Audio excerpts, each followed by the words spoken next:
unit reskrim Polsek Seberang Ulu 1 Palembang berhasil ngaman ke Tegar pelaku yang maling motor di depan TK Handayani, Kelurahan Limo Ulu Palembang pada tanggal 14 Desember 2024 liwat.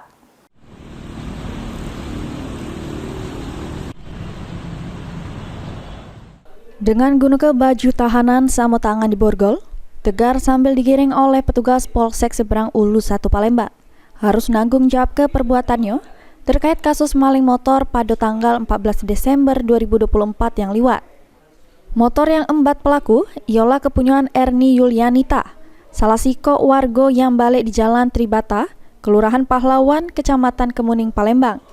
Yang mana korban lagi parkir di depan warung di Jalan SH Wardoyo, tepatnya depan TK Handayani, Kelurahan Limo Ulu, Kecamatan Seberang Ulu 1 Palembang. Kapolsek Seberang Ulu 1 Palembang AKP Fitri Dwi Utami pas ditanya, ngebenarkah kalau pelaku sudah mengembat motor korban. Pas korban sedang berada di jero toko, yang mana pelaku ngembat motor korban dengan cara matah ke setang motor. Dia mencuri, Bu?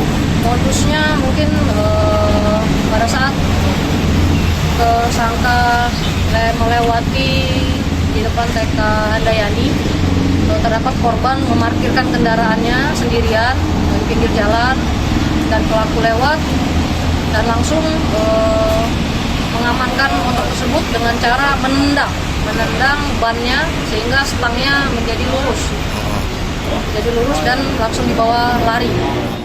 Ini pelaku sudah diamankan unit reskrim Polsek Seberang Ulu 1 Palembang. Sedangkan barang bukti motor korban merek Honda Beat BG 4830 AEK masih juru pencarian pihak kepolisian. Suryadi, PAL TV.